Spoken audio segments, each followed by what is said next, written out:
স্বৈরশাসক বাশার আল আসাদের পতনের master mind হিসেবে পরিচিতি পেয়েছেন আবু মোহাম্মদ আল জুলানি। তাকে নিয়ে আলোচনা শুরু হয়েছে বিশ্ব রাজনীতিতে। সিরিয়ার সশস্ত্র বিদ্রোহী গোষ্ঠী হায়াত তাহরির আল শাম বা HTS এর প্রধান তিনি। সংবাদ মাধ্যম আল জাজিরার তথ্য বলছে 2003 সালে আল কায়দায় যোগ দিয়েছিলেন জুলানি। সে সময় পশ্চিম এশিয়ায় সন্ত্রাস বিরোধী অভিযান চালাচ্ছিল যুক্তরাষ্ট্র। 2011 সালে আল কায়দার অধীনের নতুন জাভাত আল নুসরা গঠন করেন। পরে তার নামই হয় HTS।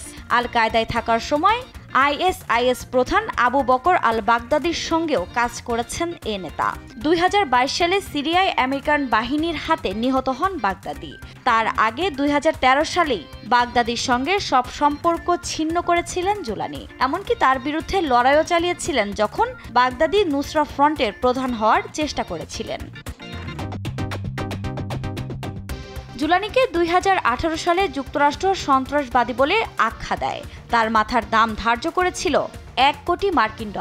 পরে যুক্তরাষ্ট্রের সংবাদ মাধ্যমে জুলানি দাবি করেছিলেন নিরীহদের খুনকে তিনি কখনো সমর্থন করেন না। সেই জুলানির বাহিনী এখন দখলে নিয়েছে সিরিয়া। জুলানি এখন কোথায় তা স্পষ্ট না হলেও এরই মধ্যে মার্কিন প্রভাবশালী সংবাদ মাধ্যম CNN-কে সাক্ষাৎকার দিয়েছেন তিনি। এছাড়া দামেস্কেও মসজিদে জনসাধারণের মাঝে দাঁড়িয়ে সবার উদ্দেশ্যে বক্তব্য রেখেছেন। এরপরও যুক্তরাষ্ট্রের মোস্ট ওয়ান্টেডের তালিকায় রয়ে গেছে জুলানির নাম। তবে এখনও তার নাম কেন মোস্ট ওয়ান্টেডের তালিকায় রয়েছে সে বিষয়ে কিছুই জানায়নি ওয়াশিংটন। আফরিন মৌ, নিউজ ডেস্ক, দেশ টিভি।